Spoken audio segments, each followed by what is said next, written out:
आज सारे spokes person ने समय निकाला, खासतौर आशुतोष सर, कल से टीवी पे छाए हुए Ashutosh sir. Sir, no controversy, I hope you will not create any controversy है। I hope for the right reasons. अच्छा, please welcome Sudhanshu Trivedi ji.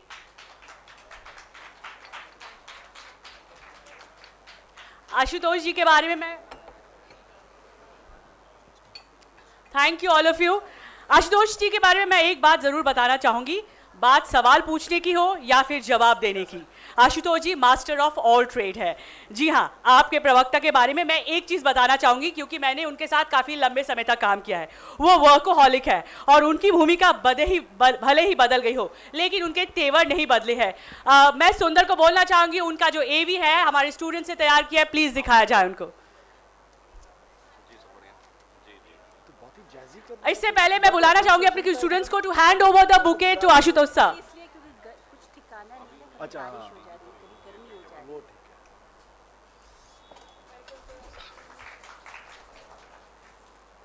Can we have the AV please of Ashutosh sir. Ashutosh को हमने एक कामयाब पत्रकार के तौर पर लंबे समय तक देखा सुना है। अरविंद केजरीवाल जो अन्ना के सबसे कर्मठ समर्थक और उनके सिपाही भी हैं। अरविंद, आपका स्वागत है। देख अब भी रहे हैं, लेकिन उनके नए रूप में, आम आदमी पार्टी के नेता के तौर पर। इलाहाबाद से एमए करने के बाद आंखों में ब्यूरोक्रेट बनने का सपना लिए आशुतोष दिल्ली आए और प्रतिष्ठित JNU से एमए और एमफिल किया। इसी दौरान उनकी मुलाकात मृणाल पांडे से हुई और उन्होंने हिंदुस्तान अखबार से पत्रकारिता का अपना करियर शुरू किया। आज तक के जरिए आशुतोष ने टीवी पत्रकारिता में कदम रखा और फिर कभी पीछे मुड़कर नहीं देखा। Why we forget that in this country JP was called as a lackey of American imperialism. He was an American agent. He was an extreme. लंबे समय तक आज तक में काम करने के बाद आशुतोष IBN 7 के मैनेजिंग एडिटर बने और चैनल को एक नई पहचान दिलाई। बतौर पत्रकार आशुतोष ने क्या क्या कवर किया है, इसका जिक्र अगर करना शुरू कर दें तो अगली सुबह के सूरज उगने तक का इंतजार करना पड़ेगा। जब अन्ना हजारे और अरविंद केजरीवाल ने भ्रष्टाचार के खिलाफ जन आंदोलन का बिगुल फूंका, तो आशुतोष को लगा कि राजनीति का चरित्र बदलने के लिए उसमें घुसना जरूरी है। और यही सोचकर पत्रकारिता का अपना शानदार करियर छोड़कर आशुतोष आम आदमी पार्टी में शामिल हो गए। लेकिन जो कार्यकर्ताओं ने रात दिन मेहनत की, कई लोग ऐसे हैं जिन्होंने अपनी नौकरियां छोड़ दी। आखिर क्रांति और इतिहास बदलने में हिस्सेदारी के मौके बार बार कहां मिलते हैं।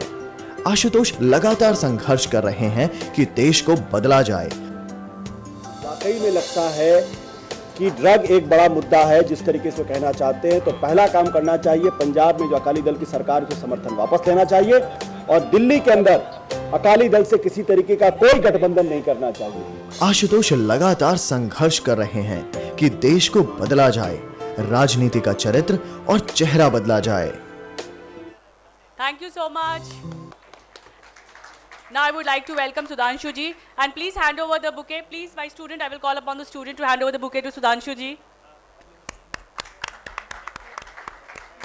मैं आपको बताना चाहूंगी, अगर आपकी पार्टी सत्ता में है और टीवी कैमरा के सामने उनको रोज बचाव करना होता है तो कितना मुश्किल होता होगा। हाँ, ये कोई सुधांशु त्रिवेदी जी से पूछे, लगता है आप 24 घंटे किसी जंग के मैदान में खड़े हैं, हर तरफ से सवालों की बौछार, लेकिन सुधांशु त्रिवेदी बेहद सहजता से इन सबको झेलते हैं। आज उनके पास मौका है कि वो तसल्ली से अपनी बात रखे। जी हाँ, लेकिन उनको सवाल तो यहाँ भी झेलने पड़ेंगे। Can we have his AV please? Sudhanshu Trivedi BJP के उन प्रवक्ताओं में से हैं जिनके बारे में टीवी चैनल के एंकर भी कहते हैं कि उनके पास हर सवाल का जवाब होता है।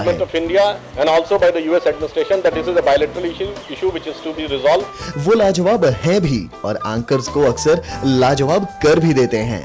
मैकेनिकल इंजीनियरिंग में PhD की डिग्री रखने वाले सुधांशु त्रिवेदी ने कुछ दिन तो इंजीनियरिंग पढ़ाया, फिर उन्हें लगा कि राजनीति की इंजीनियरिंग भी कम दिलचस्प नहीं है। वो राजनीति की तरफ मुड़ गए और समय के साथ बीजेपी के राष्ट्रीय प्रवक्ता बन गए। लगातार और गलत आर्थिक नीतियों के कारण है। हर चैनल पर हम उन्हें पार्टी का बचाव करते हुए देखते हैं, और वो भी एकदम शांत रहकर, न कोई गुस्सा, न कोई तनाव, धारा प्रवाह हिंदी या फिर अंग्रेजी में वो हर सवाल का जवाब देते हैं। हमारा कोई उद्देश्य नहीं है, पूरी तरीके से व्यावसायिक दक्षता के आधार पर उसकी जांच होगी और जो भी निष्कर्ष सामने आएगा उसके अनुसार कार्रवाई होगी। कम ही लोगों को मालूम होगा कि सुधांशु त्रिवेदी ज्योतिष में भी पारंगत हैं। कहते हैं कि उन्होंने राजनाथ सिंह के दोबारा बीजेपी अध्यक्ष बनने की भविष्यवाणी की थी और वो सच निकली। दिन ब दिन बढ़ता उनका कद उनकी काबिलियत की गवाही देता है। Thank you. We would like to call Shraddha to hand over the bouquet to Manish Tiwari ji, please. Big round of applause. Thank you. Manish ji के बारे में ये कहना चाहूँगी, लॉयर है, कांग्रेस स्पोक्स पर्सन है, MOS INB के रह चुके हैं, वाकपटुता और डिबेट में विरोधियों को अपने दलील से मुंह बंद कर देते हैं मनीष तिवारी जी। जी हाँ, master and jack of all trade है, अगर ये कहे तो बिल्कुल गलत नहीं होगा। आए दिन ये मीडिया से मुखातिब होते हैं, तो इनसे बेहतर और कौन जानेगा जो आज का हमारा मुद्दा है, क्या मीडिया के बात का बतंगड़ बनाने से असली मुद्दा दब जाते हैं। जी हाँ, can we have AV please now. पेशे से वकील, राजनीति के चमकते सितारे, एक शानदार प्रवक्ता, हिंदी और अंग्रेजी दोनों ही भाषाओं में उनको बोलते हुए सुनना एक सुखद एहसास है। हम बात कर रहे हैं कांग्रेस नेता मनीष तिवारी की, जिन्हें हम अक्सर टीवी पर देखते सुनते हैं। वो एक ऐसे नाम हैं जिन्हें उनके विरोधी पसंद करें या नहीं, लेकिन उनकी बात बहुत गौर से सुनते हैं। 80 के दशक की शुरुआत में NSUI से अपने राजनीतिक करियर की शुरुआत करने वाले मनीष तिवारी NSUI के अध्यक्ष बने, AICC में रहे, कांग्रेस के राष्ट्रीय प्रवक्ता बने और पर अपनी सूचना एवं प्रसारण मंत्रालय में बतौर राज्य मंत्री उन्हें स्वतंत्र प्रभार दिया गया और अपने छोटे से कार्यकाल में ही उन्होंने मंत्रालय की दशा और दिशा बदल दी। तैराकी और दौड़ने के शौकीन मनीष तिवारी को पढ़ने का भी जबरदस्त शौक है और वो दुनिया के इतिहास से लेकर कॉमिक्स तक सब कुछ पढ़ते हैं।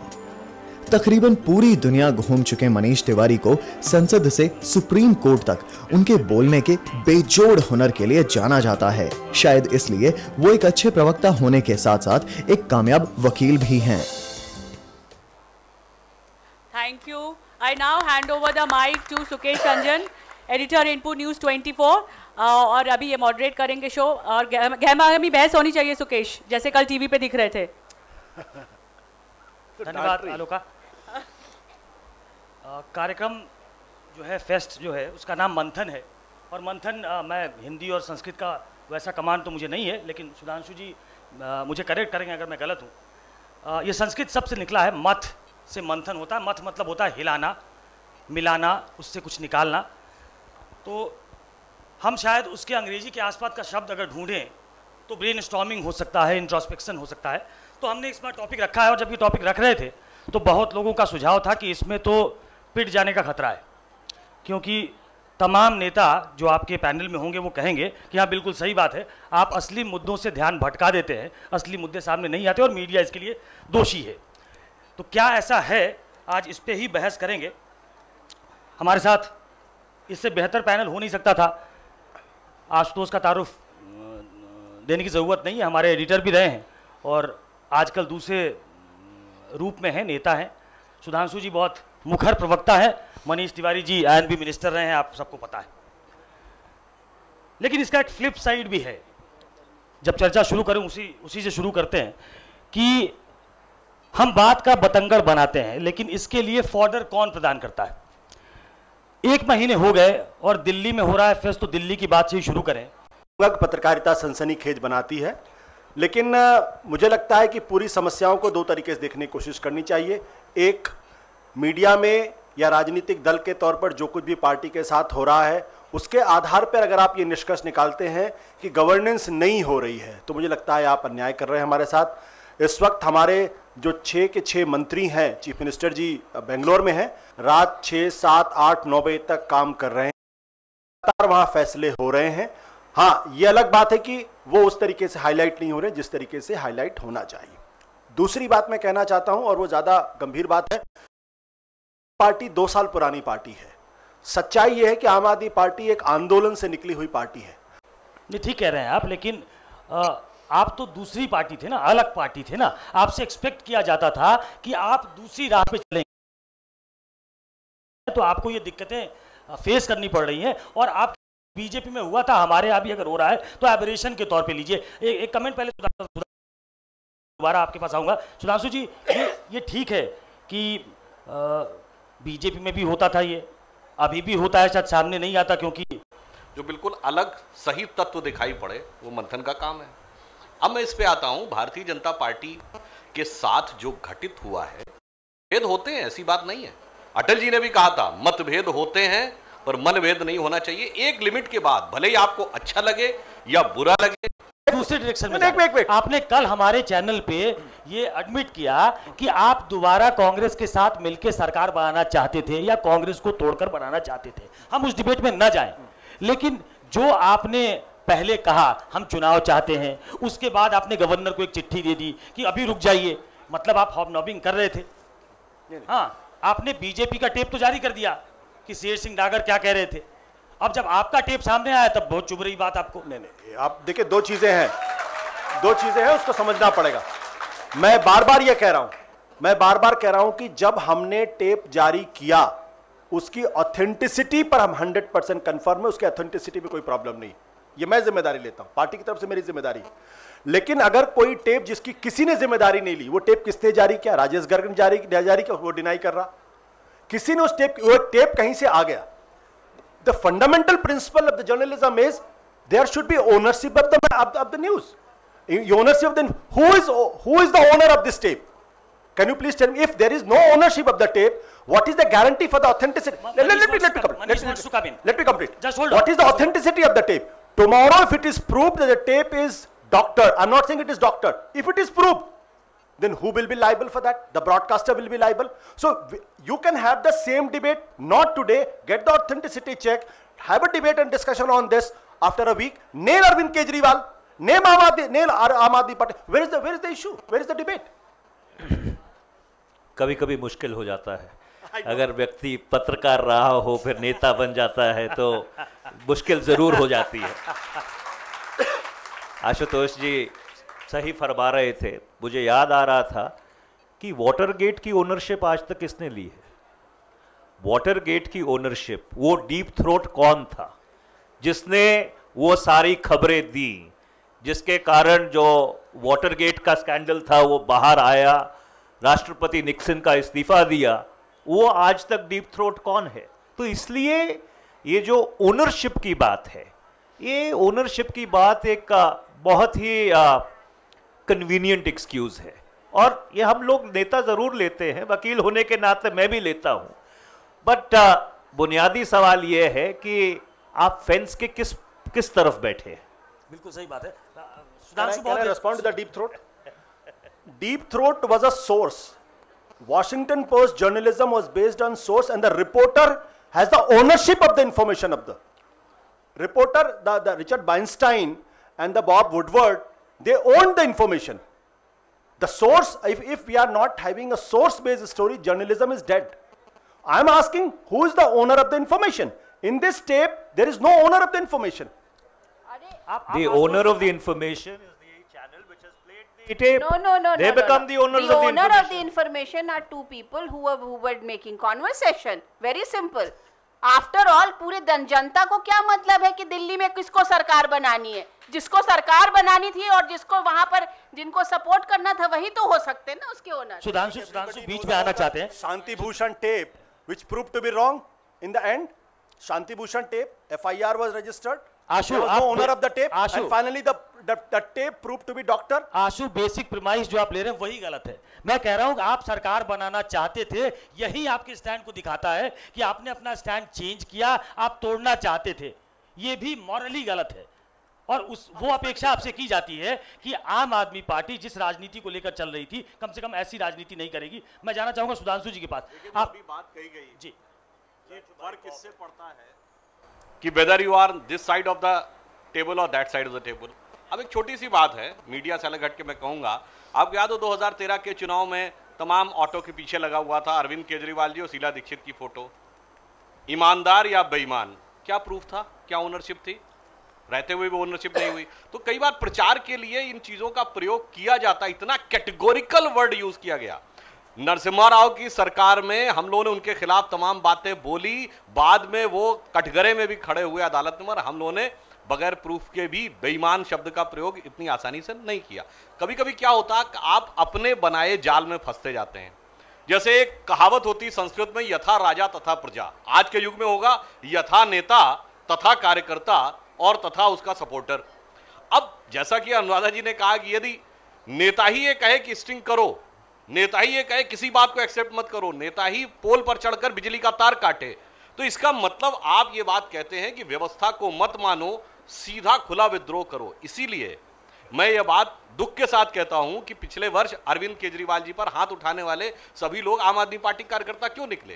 क्योंकि जैसा आप आदर्श प्रस्तुत करेंगे चीजें उसी प्रकार से आने लगेंगी। और एक बात और कहूंगा, मीडिया के लिए भी एक समस्या है, प्रतिस्पर्धा का युग है और मीडिया एक ऐसी दिखने वाली चीज है जिसमें आकर्षण का महत्व बहुत है, और एक यथार्थ होता है कि नकारात्मक चीज अधिक आकर्षक होती है, और यह हजारों सालों का मानवीय जीवन का आदर्श है। मैं उदाहरण देता हूं, रामायण की कथा में राजा दशरथ के 3 रानियां थीं, सबसे सुंदर कौन थी? कैकेयी। सारी समस्या की जड़ कहां से आई? वहीं से। तो सारा जो आकर्षक दिखता है वही समस्या आती, मगर प्रतिस्पर्धा में मजबूरी है कि आकर्षण ही दिखाकर हमें लोगों का आकर्षण प्राप्त करना है। नहीं, आशुतोष जी ने एक बहुत बुनियादी सवाल उठाया था पब्लिक ब्रॉडकास्टर को लेके, कि क्या हम लोगों को पब्लिक ब्रॉडकास्टर को ऐसा बनाना चाहिए कि वो बाकी टेलीविज़न चैनल्स के लिए आदर्श बने। उसके लिए आशुतोष जी पहला सवाल ये है कि क्या हिंदुस्तान को पब्लिक ब्रॉडकास्टर की ज़रूरत है कि नहीं? क्योंकि 1990 में जब पब्लिक ब्रॉडकास्टर का कॉन्सेप्ट, जब दूरदर्शन को निकाल कर प्रसार भारती बनाई गई थी, उस समय इस देश में एक भी प्राइवेट टेलीविज़न चैनल नहीं था। उसके बाद 800 टेलीविज़न चैनल हो गए। तो अगर आप एक पब्लिक ब्रॉडकास्टर चाहते हैं, उसका क्या स्वरूप होना चाहिए? क्या वो सोप ओपेराज टेलीकास्ट करे? क्या वो खबर टेलीकास्ट करे? क्या उसकी जो दूरगामी इलाके हैं, उत्तर पूर्व है, जम्मू कश्मीर है, उसके प्रति जिम्मेदारी होनी चाहिए? तो इस देश में एक बुनियादी बहस हुई ही नहीं कि पब्लिक ब्रॉडकास्टर का क्या स्वरूप होना चाहिए। नहीं, ये बिल्कुल ठीक बात है। अब जैसे अभी दीमापुर की घटना हुई है, हम चाहते थे कि वहाँ किसी को भेजें, लेकिन शायद वो हमारी कॉन्स्टिट्यूएंसी नहीं है, वहाँ हमको लोग कम देखते हैं, हम नहीं भेज पाए। हमने जींद भेजा लेकिन दीमापुर नहीं भेज पाए, ये हमारी बेसिक प्रॉब्लम है। लेकिन मैं एक बात जहाँ छोड़ी थी सुधांशु जी ने, वहीं से शुरू करना चाहता हूँ। उन्होंने कहा कि आम आदमी पार्टी अपने ही जाल में फंस गई। दिल्ली में तो आप भी अपने ही जाल में फंस गए सुधांशु जी। नरेंद्र मोदी जी ने कहा जिसको जो काम आता है उसको वो करने दो, तो आपने भी हेड ऑन ले लिया अरविंद केजरीवाल को, तो आप भी वहां फंस गए, आप भी मुद्दों से भटक गए। आपने कहा अरविंद के सामने नरेंद्र मोदी को खड़ा कर दो, हालांकि वो चला नहीं। देखिए, चुनावों में गलतियां हुई, हमारी इतनी भारी पराजय हुई तो निश्चित रूप से गलती हुई होगा। गलती नहीं, कई गलतियां हुई होंगी, श्रृंखलाबद्ध गलतियां हुई होंगी, उनका हम विश्लेषण करेंगे। मैंने यह बात कही, जिन मूल सिद्धांतों को लेकर आप चलते हैं, चुनाव की रणनीति एक पक्ष है और पार्टी का मूल सिद्धांत अलग चीज है। यहां सैद्धांतिक समस्या है कि आप जिस प्रकार के रिएक्शन को प्रोवोक कर रहे हो, उस रिएक्शन को आपको फेस करने को तैयार होना। जैसे उदाहरण के लिए मैं बोलता हूं, हमारी पार्टी को माना जाता है कि हम थोड़ा दक्षिणपंथी विचारों को रखते हैं, थोड़ा नहीं पूरा। तो हमारे यहाँ क्या होता है, कई लोग ऐसे बयान भी देते हैं जिनको मैं यहाँ पे रिपीट नहीं करना चाहूंगा।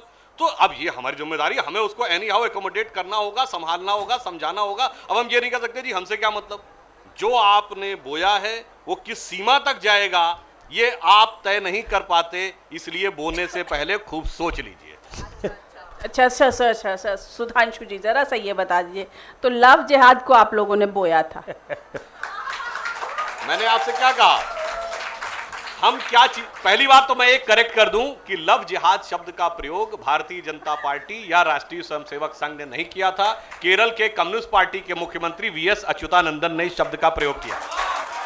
उसको आगे आप लोग बढ़ा रहे हैं ना, उसको आगे आप लोग बढ़ा, वाहक आप लोग हैं। अब जिस लेटर और स्पिरिट की बात करते हैं, जब वो चीज, इसीलिए मैंने कहा ना, जब वो चीज बढ़ेगी तो हमें इस बात को ऑन करना पड़ेगा ना कि भाई कुछ ऐसे लोग हैं जो उस सीमा तक जाके बोल रहे हैं जो गलत है। हम कहें कि गलत है, मगर हम कहें नहीं जी वो तो सही है, हमारी बात सही थी, ये सही नहीं चलेगा। ये तो गुड कॉप बैड कॉप है सुधांशु जी, कि वो जो कह रहे हैं वो गलत है, भाई हम उनसे इत्तेफाक नहीं रख सकते, लेकिन वो बोलते रहेंगे। वो संदीप चौधरी कह रहे हैं कि वाहक मत बोलो, बोलो ओनरशिप किसने ली, तो लव जिहाद की ओनरशिप किसने ली? भाई अगर टेक्निकली देखें तो अगर ऑन रिकॉर्ड केरल के सीएम ने बोला है और अगर कहीं गवर्नमेंट की लीगल प्रोसीडिंग्स में आया है तो कर्नाटका और केरल में आया है। तो टेक्निकली ऐसे देखिए, पॉलिटिकली भाई अगर कोर्ट के जजमेंटों में कहीं उल्लेख है तो वहां उल्लेख है।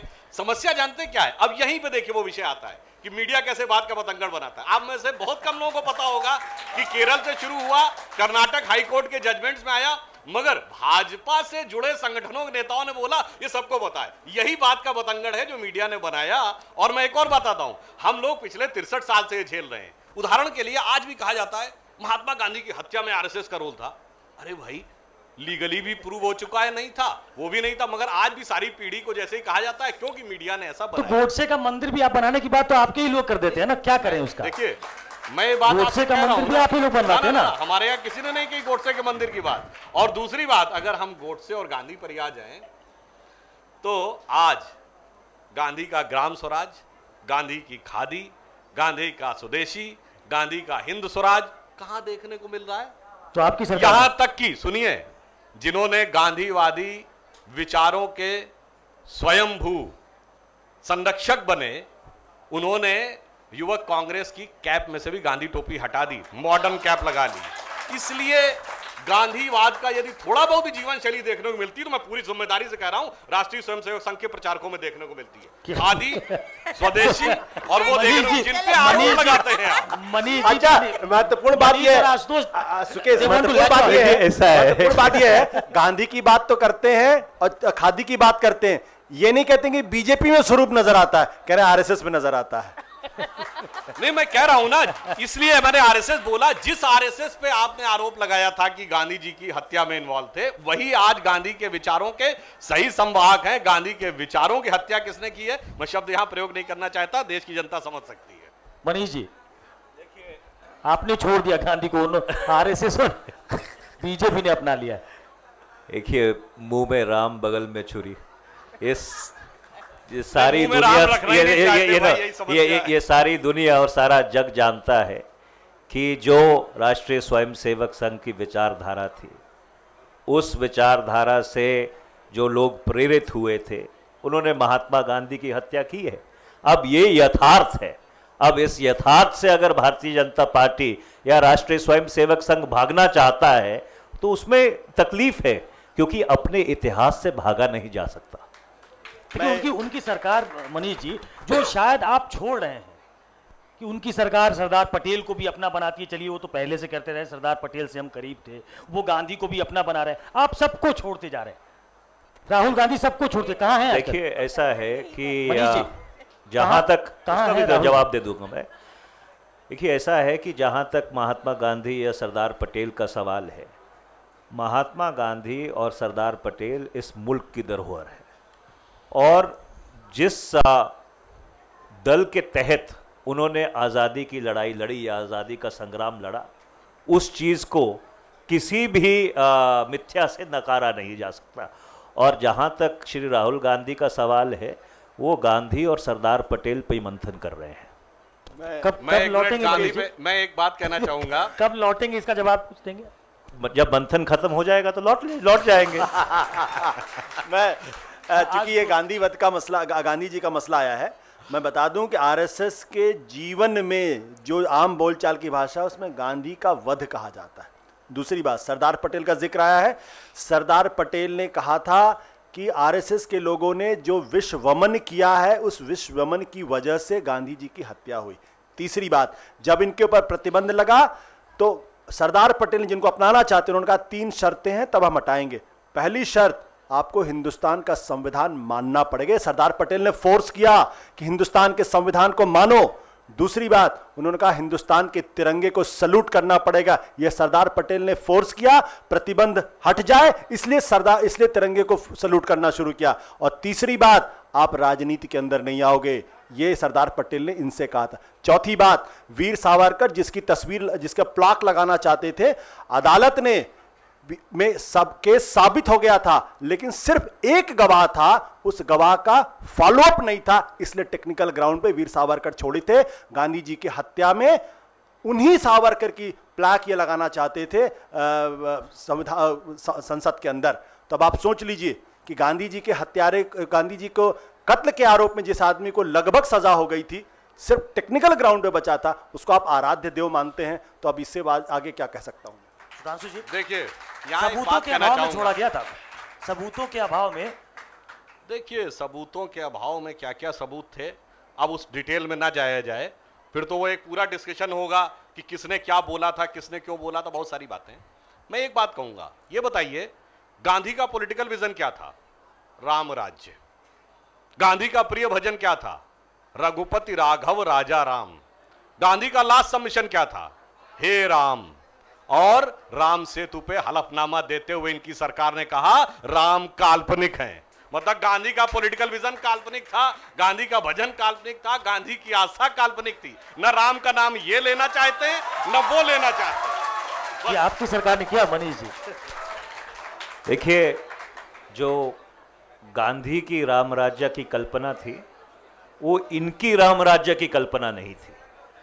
इनकी राम राज्य की कल्पना सांप्रदायिक थी। देश को मजहब के नाम पर ये बांटना चाहते थे और आज भी बांटना चाहते हैं। गांधी की राम राज्य की जो कल्पना थी, वो एक प्लूरलिस्टिक समाज की थी, जिसको भारत के संविधान ने आगे बढ़ाया। और जहां तक रही बात ग्राम स्वराज की, तो शायद सुधांशु जी बोल रहे हैं कि 73वां और 74वां संवैधानिक संशोधन, जिसने इस देश में पंचायत राज और आपके ग्राम राज्य स्थापित किया था, वो कांग्रेस की सरकार लेके आई थी।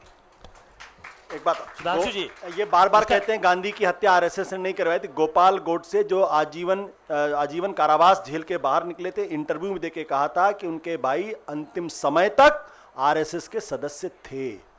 सुधांशु जी, ये कुछ बात तो ठीक ही कह रहे हैं मनीष जी, मुझे लगता है आपको अग्री करना चाहिए। अब एक तरफ आप मोहन भागवत कहेंगे कि हिंदू राष्ट्र बनाएंगे, जिसपे बड़ा विवाद हुआ, पार्टी के अंदर भी कुछ कुछ हुआ, जाके अभी अमित शाह ने उनसे बात भी की कि उससे कुछ गड़बड़ हो गया, जो जानकारी हम लोगों को मिली है। तो एक तरफ आप कहेंगे हिंदू राष्ट्र बनाएंगे, फिर आप कहेंगे कि नहीं हम कुछ सबको साथ लेकर चलेंगे। तो ये तो लगता है ना गड़बड़ दिखती है, कुछ तारतम्य नहीं दिखता जो आप कहते हैं, जो आप करते हैं। देखिए, फिर यहाँ पर मीडिया का बतंगड़ देखिए। अब इसमें क्या बतंगड़ है? देखिए, हिंदुत्व की परिभाषा क्या है? 1995 में सुप्रीम कोर्ट ने स्पष्ट कर दिया कि हिंदुत्व धर्म या संप्रदाय से जुड़ा वे ऑफ लाइफ, वो वे ऑफ लाइफ है। संप्रदाय की जितनी भी परिभाषाएं हैं, एक भी परिभाषा, मैं सारी की नहीं कह रहा हूं, एक भी परिभाषा हिंदुत्व पे नहीं उतरती है। ना एक जीवन पद्धति, ना एक भगवान, ना एक पुस्तक, ना एक पूजा शैली, फिर भी साहब वो सांप्रदायिक है।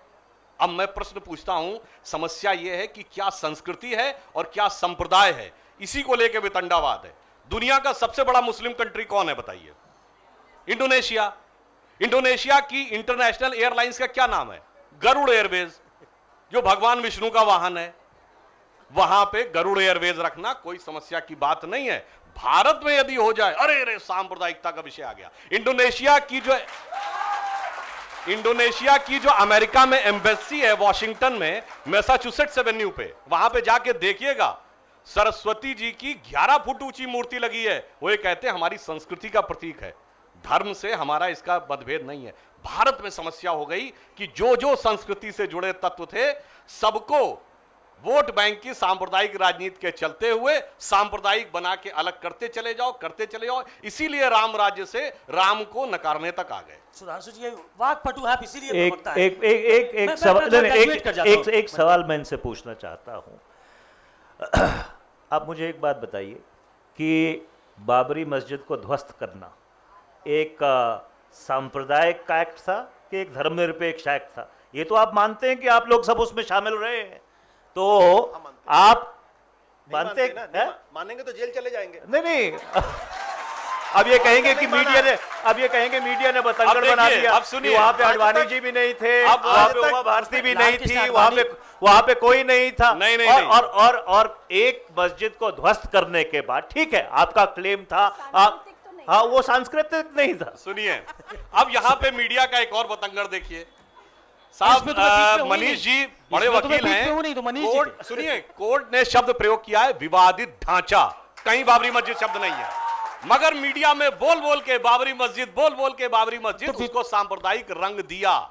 कोर्ट ने कहा disputed structure, it was neither मंदिर नॉर मस्जिद, मगर उसको इतना कर दो। ढा सकते थे उसको। सेकंड थिंग, एक और ढा सकते थे। नहीं, एक और हम बात करते हैं। आडवाणी जी ने बहुत कन्वीनियंटली लिख दिया अपनी किताब में, हम उसमें बैग में नहीं जाते, मेरी लाइफ में बैग में नहीं जाते, मगर जो हुआ वो दुखद था, दुर्भाग्यपूर्ण था। मगर इस देश में ही ऐसा हो सकता है कि साहब बाबर के नाम की किसी चीज को लेके आप लड़ रहे हैं और राम के नाम की किसी चीज को नकार रहे हैं। आप पढ़िए, बीएस नायपॉल की बुक है, उन्होंने लिखा है सिर्फ भारत दुनिया का इकलौता देश है जहां पर राष्ट्रवाद को कमजोर करने वाला इतिहास पढ़ाया जाता है, बढ़ाने वाला नहीं।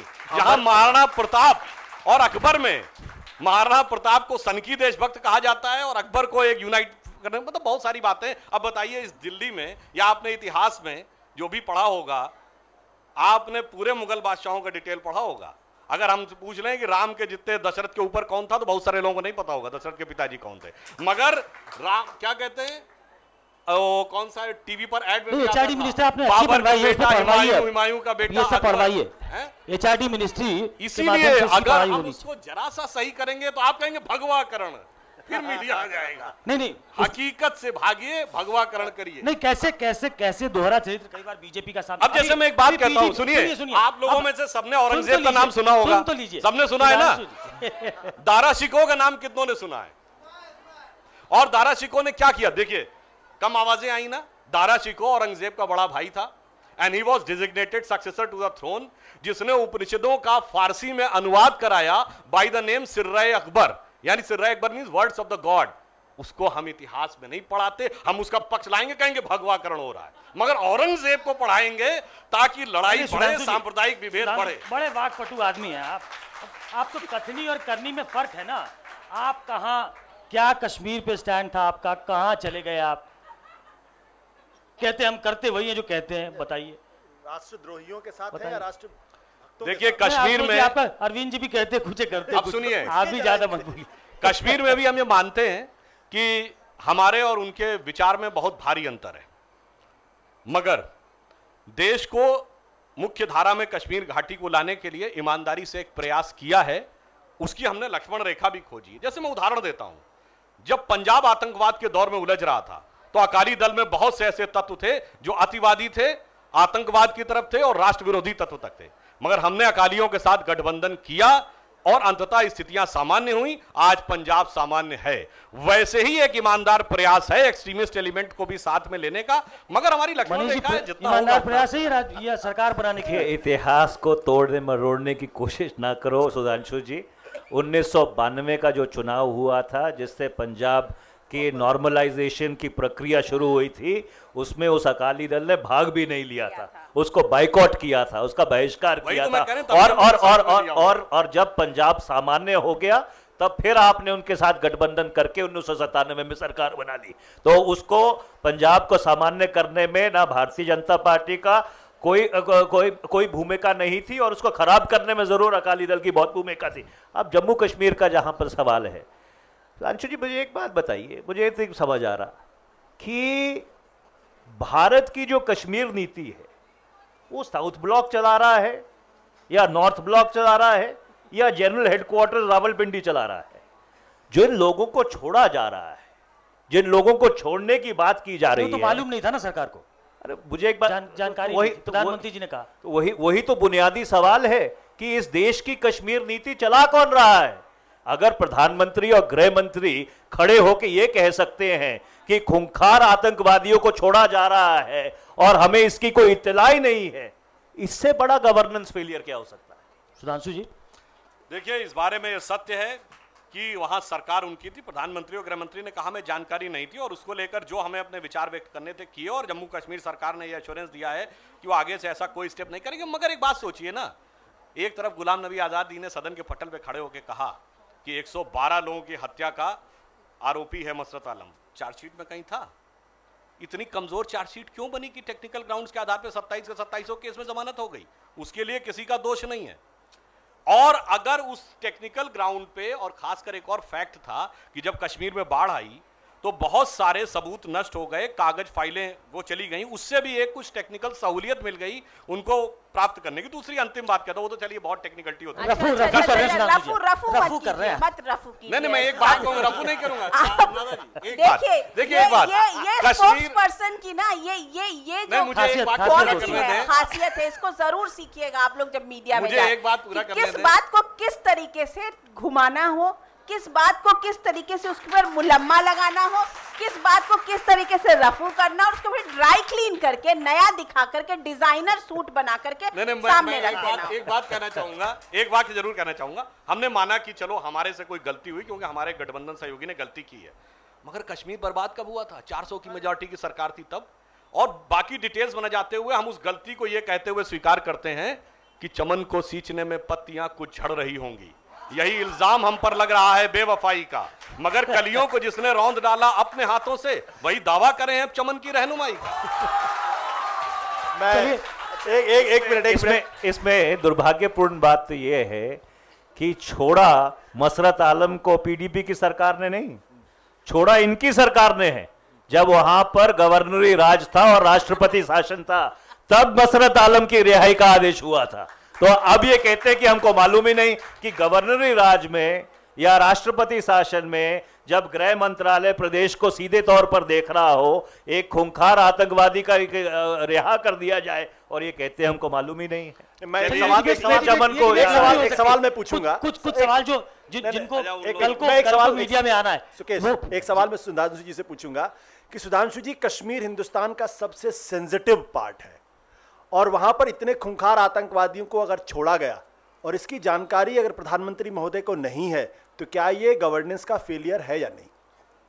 देखिए, हर राज्य की बहुत सी बातें सीधे प्रत्यक्ष रूप से नियंत्रित नहीं होती हैं। मैं मानता हूं, की बात कर रहा हूं, मैंने तो गलती कह ली ना भाई, प्रधानमंत्री ने कहा है या नहीं फेलियर है कि ये बात नहीं हो पाई, मगर चलो हमें तो मालूम नहीं था, ये हमारा दोष है। कांग्रेस में तो गुलाम नबी आजाद जी अफजल गुरु की क्लीमेंसी के लिए श्रीनगर से यहां दौड़ के आए थे। अभी देखिए, अभी उनके वहां के जम्मू कश्मीर के अध्यक्ष सैफुद्दीन सोज ने कहा वो छोड़ना सही था। ठीक, एक महीना पहले शशि थरूर ने कहा the hanging of Afzal Guru was wrong and badly handed. Manishankar Iyer ने क्या, अरे भाई आप तो जानते बूझते बोल रहे हो और हमें इसका दोष दे रहे हो कि हमें मालूम नहीं था गलती। ये नहीं चलता, two wrongs can not make a right. देखिए, नहीं, अफजल गुरु को नहीं है भाई, ऑफिशियली आपका प्रदेश का अध्यक्ष बोल रहा है और आप उसको इससे तुलना कर रहे हैं कि हमें पता नहीं था, हमारे गठबंधन सहयोगी का। अफजल गुरु को भी फांसी यूपीए की सरकार ने दी थी और अजमल कसब को भी फांसी यूपीए की सरकार ने दी थी, भाजपा की सरकार ने नहीं दी थी। चलिए अब कुछ सवाल ले लेते हैं। कोई सवाल जो पूछना चाहते हो आप खड़ जी पूछिए। सवाल पूछिए। सुधांशु सर से मेरा सवाल है कि जैसा आप कह रहे हैं कि मीडिया बात का बतंगड़ बनाती है, आपने 2 बार ये वाक्य इस्तेमाल किया यहाँ पे, इस्तेमाल किया, जुमला। जी, जुमला। तो जी मैं आपसे जानना चाहूंगा कि क्या सरकार का जब इंजन बंद हो जाता है तो लुब्रिकेशन ऑयल का काम मीडिया करती है, ये बात का बतंगड़ बनाना है? कोर्ट में जब फाइलें दब जाती हैं उस पर पन्नों को पलटवाने के लिए जो काम मीडिया करती है बात का बतंगड़ बनाना है? जनता की जो यादाश्त बनती है, मीडिया बनती है, क्या ये बात का बतंगड़ बनाना है? देखिए, मीडिया का बहुत सकारात्मक पक्ष है, इससे तो हम इनकार नहीं कर रहे हैं। आप लोगों ने, बहुत लोगों ने सुना होगा कि मीडिया को कहा जाता fourth column, fourth state, pillar of the state. ये चौथा स्तंभ का शब्द कहां से आया था? अभी तो हम लोग कहते हैं न्यायपालिका, विधायिका, कार्यपालिका और मीडिया। हकीकत ये नहीं है, मुझे एग्जैक्ट याद नहीं है। 19वीं शताब्दी में ब्रिटिश पार्लियामेंट में ब्रिटेन के एक प्राइम मिनिस्टर ने ये वर्ड यूज किया था। सबसे पहले उसने कहा लॉर्ड स्पिरिचुअल यानी भगवान के लिए, देन द लॉर्ड टेम्पोरल यानी किंग के लिए, then he said and the commons यानी जितने हाउस ऑफ कॉमन्स के एमपीज बैठे थे, एंड फिर प्रेस गैलरी पर इशारा कर, and the fourth which I consider equally powerful than all those 3. तो इसका मतलब जब उस स्तर की आपको सत्ता और शक्ति का स्वरूप माना गया तो समाज में बहुत सकारात्मक भूमिकाएं भी हैं। कहीं कहीं जो मैंने बताया आकर्षण में पड़कर थोड़ी सी विद्रूपताएं उत्पन्न होती हैं, वो स्वाभाविक है। तो ठीक है, हमें भी इंट्रोस्पेक्शन करना चाहिए। कोई और सवाल पूछना चाहता है? आमिर। दो छोटी सी बातें कहनी थी मुझे। पहली कि मुगलिया सल्तनत के बारे में जो आपने कहा, अकबर, बाबर, हुमायूं, जहां सरकार के तमाम आला अफसरान और वीआईपीज रहते हैं, वो पूरी लटियन दिल्ली मुगलिया सल्तनत के नाम पर है। Babar road, Akbar road, Humayun road, Shahjahan road पर, तो उसको बदल लिया जाए, मेरे ख्याल से सरकार आपकी है।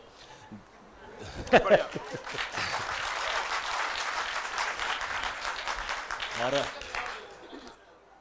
संदीप भी कह रहे हैं, पहले इसका ही जवाब दे दीजिए, फिर अगला सवाल। देखिए यहाँ पे मैं बिल्कुल बात पे आ रहा हूँ। देखिए बिल्कुल सही बात है। कभी सोचिए, इस दिल्ली में औरंगजेब रोड है, तुगलक रोड है, बाबर रोड है, ठीक है। नहीं, राम को तो छोड़ दीजिए, अब्दुल रहीम खान खाना के नाम पे कोई रोड है, रस खान के नाम पे है, वीर अब्दुल हमीद के नाम पे है, अशफाक उल्लाह खान के नाम पे नहीं। तो ये सोचिए ना कि किन लोगों के चुन चुन कर नाम रखे जाते हैं और किनके नाम हटाए जाते हैं। मैं उसको राम से करके सांप्रदायिक वाला एंगल देने का मौका नहीं देना चाहता इनको, वैसे कोई तुलना नहीं थी। इसलिए अभी हम एक चेंज करेंगे तो कहेंगे देखिए साहब हिंदुत्व के एजेंडा पे आ गए। नहीं, अगर आप अगर आप इत्तेफाक नहीं रखते तो एनडीएमसी तो गृह मंत्रालय के तहत आती है, बदल दीजिए नाम। हमने कहा तो अभी हम जब करेंगे तो आप कहेंगे अरे साहब ये तो बहुत देखिए हिंदुत्व के एजेंडा पे आ गए। यही कथनी और करनी में फर्क। करेंगे उचित समय पे उचित तरीके से नहीं है। आप करेंगे ये जो रास्ते के नाम। देखिए मेरा निजी विचार ये है कि निश्चित रूप से इस तरीके के नामों को नहीं होना चाहिए जो देश के अंदर सांप्रदायिक तनाव और ये तो हेडलाइन दे रहे हैं आप। मैं कह रहा हूं अकबर रोड का नाम बदल जाएगा, मेरा निजी विचार है। और सरकार के स्तर पे जो बात होगी वो सरकार के स्तर पे विचार करके इन सारी बातों पर विचार होगा। सर मेरा सवाल एक रह गया था। आपने कहा हमने खादी को अपनाया, गांधी जी को अपनाया। क्या पार्टी गांधी जी की 3 बातें, सत्य, अहिंसा और सांप्रदायिक सौहार्द, जिसके लिए लड़ते लड़ते गांधी जी मर गए, उनको अपनाने में यकीन रखती है? देखिए जहां तक हम ये बात कहें सत्य और अहिंसा, बात तो सभी लोग कहते हैं, मगर मैं फिर उदाहरण देके ये बात कहना चाहता हूं। पंजाब के आतंकवाद के दौर में भाजपा कार्यकर्ताओं की हत्याएं हुई, केरल में भाजपा कार्यकर्ताओं की हत्याएं हुई, आंध्र प्रदेश में भाजपा कार्यकर्ताओं की हत्याएं हुई। उसके बाद भी हम उस नेशनल रिकंस्ट्रक्शन के काम में जुटे रहे और उन चीजों को सहकर भी हमने काम किया है। इसलिए अहिंसा को रियल सेंस में कई मौकों पे, यहां बहुत से लोगों को नहीं पता होगा कि क्या क्या चीजें कहां कहां पे झेली, औरों ने भी झेला, ऐसी बात नहीं। एक दौर में कांग्रेस ने भी झेला था, तो ऐसी बात नहीं है कि हमने उस अहिंसा को नहीं अपनाया। सांप्रदायिकता को लेके भाई सबका अलग अलग विचार है कि कौन सांप्रदायिक है कौन नहीं है, किस कारण से कौन सांप्रदायिक है नहीं है, वो एक अलग डिटेल का विषय है। वो देश बहुत सारी चीजें देख चुका है कि किसी पर्टिकुलर चीज को कह दो साहब ये तो सांप्रदायिक है। अब जैसे एक उदाहरण के लिए कहूंगा, शाबानो केस आता है और ये कहा जाता है कि एक मुस्लिम महिला को तलाक के बाद मुआवजा कुछ 100 रुपए, शायद 100 या 200 रुपए तय हुआ था, वो भी 76-77 साल की महिला थी, उसको नहीं मिलना चाहिए क्योंकि धार्मिक भावना को ठेस लगती है। सर्वोच्च न्यायालय के निर्णय के बाद संसद में विधेयक लाके पलटा जाता है उसे। यदि भारत का राज्य मानता है कि सांप्रदायिक धर्म की भावनाओं में इस सीमा तक भी हस्तक्षेप नहीं होना चाहिए कि गुजारा भत्ता पाने का हक नहीं है, तो फिर आप दूसरे समय में क्या कहते हैं, राम कहां पैदा हुए ये कोर्ट तय करेगा। भाई इतना बड़ा अंतर अगर आप रखेंगे फिर आप सांप्रदायिकता की व्याख्या करेंगे। भगवान का जन्म कोर्ट तय करेगा, तब यहां पर तो पूरा हस्तक्षेप धर्म में कोर्ट करेगा, वहां पे नहीं। कोर्ट को बिल्कुल करने की जरूरत नहीं है, पार्लियामेंट लाके बदल देगी। मुझे लग रहा था कि कुछ सवाल कांग्रेस से भी होगा कि कब जागेंगे, सो रही है कांग्रेस। मनीष जी से कोई नहीं पूछ रहा, आशुतोष जी से पूछना चाहिए जी। बताइए इधर फायरिंग इधर खुलवा दी है, अरे उधर ही रखो यार फायरिंग। नमस्कार सर, मेरा नाम ऋतुराज त्रिपाठी है और मेरा सवाल आशुतोष जी और सुधांशु जी दोनों से संयुक्त रूप से है कि बहुत अच्छा मुद्दा उठाया गया है कि क्या मीडिया बात का बतंगड़ बनाती है। तो क्या आज की राजनीतिक पार्टियां और नेता ऐसी बात नहीं करते जिनका बतंगड़ बनाया जाए? जैसे कि अभी अरविंद केजरीवाल जी की गर्ग जी से बात हुई, या मुफ्ती मोहम्मद सईद ने जो कश्मीर में बयान दिया कि यहाँ पर शांतिपूर्ण चुनाव जो है वो आतंकवादियों के कारण हुआ है। तो क्या इस तरीके की बातों का पर चर्चा नहीं होनी चाहिए? ये चर्चा आप लोगों के लिए बतंगड़ है? हमारे ख्याल से मीडिया अगर कोई चीज़ उठा रहा है तो उसका कारण कहीं ना कहीं जो फॉर्डर है वो हम लोग प्रोवाइड करते हैं। तो जब वो चर्चा होती तो हमें तकलीफ होती है, और मुझे लगता है उस तकलीफ को इससे स्वीकार करना चाहिए कि हाँ, प्रेस की स्वतंत्रता मुझे अत्यंत प्रिय है, हम उसकी आलोचना करेंगे, लेकिन प्रेस की स्वतंत्रता के लिए अंतिम समय तक लड़ेंगे भी। देखिए, आपने जो कहा उसमें दोनों में अंतर ये है कि अगर राजनीतिक दल कोई ऐसी बात कहता है जिसका बतंगड़ बन सकता है तो उसे खामियाजा भुगतना पड़ जाता है। मीडिया संयोगवश, क्योंकि उसको पब्लिक से कोई सीधे पब्लिक की रिएक्शन जैसे जुमले वाले का हो गया क्या, तो उसे बच जाता है। नहीं, और देखिए एक बात कहूंगा, 15 लाख वाला जुमला जो बात में भी एक कहावत कही जाती है कि बातई हाथी पाई है, बातई हाथी पाओ। पुराने जमाने में जब राजे महाराजे होते थे, आपकी बात से खुश हो गए तो हाथी दे दिया, और नाराज हो गए तो हाथी के पांव के नीचे दबवा दिया। तो राजनीतिक दल तो उसको झेलते हैं। अगर जनता हमारी बात से खुश है, सत्ता पे बैठा देती है। अगर हमसे कुछ चूक हो गई बातों में तो हाथी का पांव मिल जाता है, जैसे हमें दिल्ली में मिल गया। तो इसमें हमें स्वीकार करना चाहिए। सर मेरा सवाल आशुतोष सर से है। आजकल खबरों में ये है, लेकिन उस समय से बस हंस रहे थे। सर ये कह रहा था मैं कि आप लोगों ने योगेंद्र यादव को जो निकालने की बात हो रही है पीएसी से, या फिर साइडलाइन करने की जो बात हो रही है, तो उनको हटा दिया गया है। पूछिए पार्टी से कब निकाल रहे हैं? ये जो निकालने की बात हुई वो एक ऑडियो क्लिप के उस पे हुई कि एक पत्रकार से योगेंद्र यादव ने बात की और उसके आधार पे आप लोग ये आपने कर दिया, और आप पार्टी से भी शायद निकाल रहे हैं। और कल मैंने आपकी एक बाइट सुनी, उसमें आप कह रहे हैं कि राजेश गर्ग कौन है, आपके पुराने साथी हैं, उनकी भी ऑडियो है अरविंद केजरीवाल के साथ। और अब आप बता रहे हैं कि अमर सिंह का केस याद करिए और ये याद करिए। तो जब आप पे बनाती है तो फिर आप सवाल उठाने लगते हैं, और जब तक दूसरी तरफ बॉल होता है आप बहुत बढ़िया से खेलते हैं, एकदम फ्रंट फुट पे। नहीं, ये तो सिर्फ ये मेरे पर ही, ये तो सुधांशु जी पे भी लागू होता है और मनीष जी पे भी लागू होता है। Sir full toss. एक चीज मैं आप जवाब ले लीजिए। जहां तक योगेंद्र जी का सवाल है, मैं स्पष्ट तौर पे कहना चाहता हूं कि मैं उस पर बोलने के लिए ऑथराइज्ड नहीं हूं, लेकिन जो नेशनल एग्जीक्यूटिव की तरफ से जो बयान आया है उसमें वो चार्जेस बिल्कुल क्लियरली स्पेल्ड आउट है, और उसके आधार पे नेशनल एग्जीक्यूटिव ने एक फैसला किया कि उनको पीएसी की सदस्यता से मुक्त किया जाए।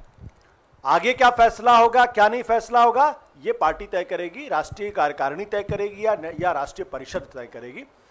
ये मेरी पार्टी का अनुशासन है, मर्यादा है, जिसका मुझे पालन करना पड़े। जहां तक ऑडियो टेप के बारे में बात है, मैंने शुरू में बहुत स्पष्ट तौर पे कहा है कि अगर हम दूसरों के ऊपर आरोप लगाएंगे, हम दूसरों के ऊपर स्टिंग ऑपरेशन करेंगे, तो हमारे ऊपर भी पलटकर वो आएगा।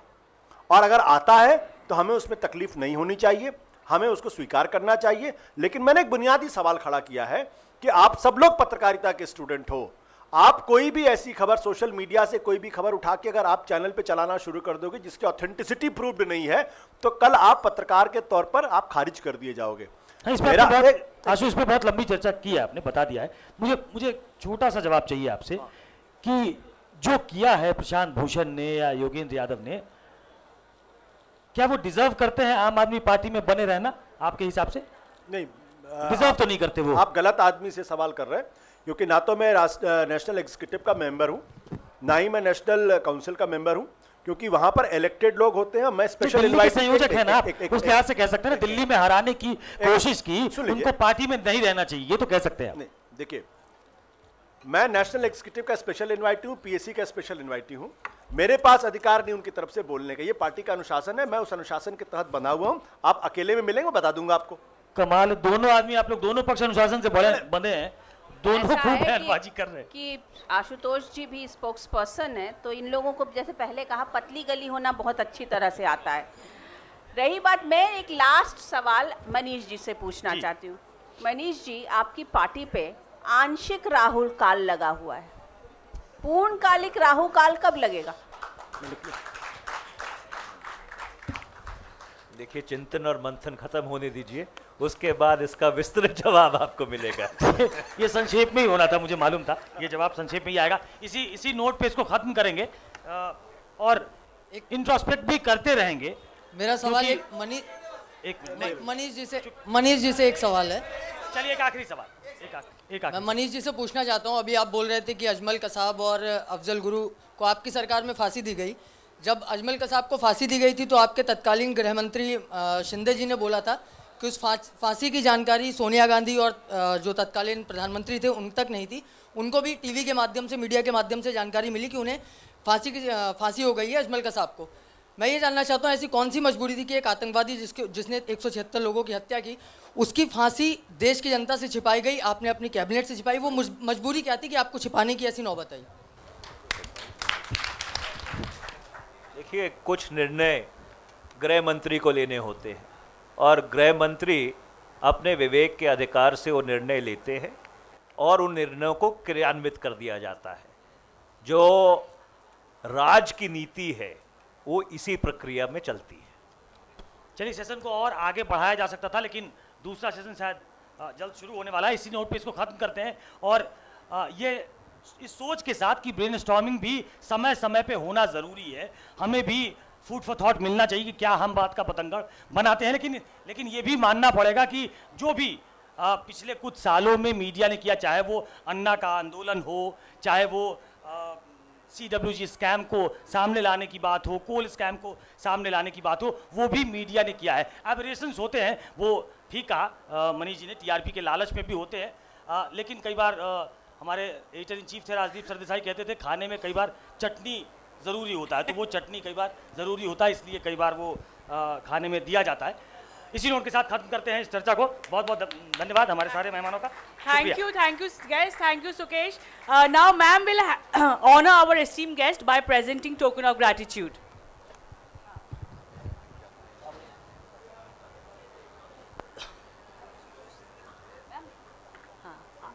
Please a big round of applause.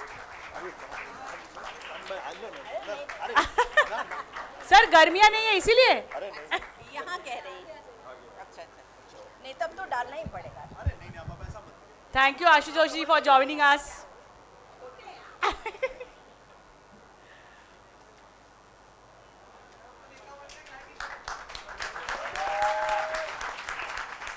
तुम पकड़ा।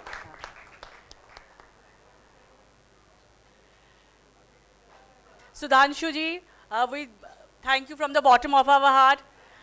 बहुत अच्छी बातें कही आपने, बहुत अच्छा गुण सिखाया आपने डिबेटिंग के। Thank you Manish ji for joining us.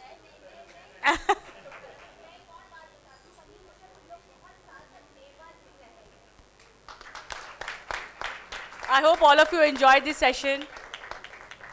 Thank you. I need a big round of applause for this fantastic session with Sukesh.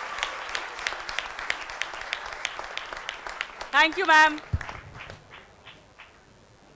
Thank you.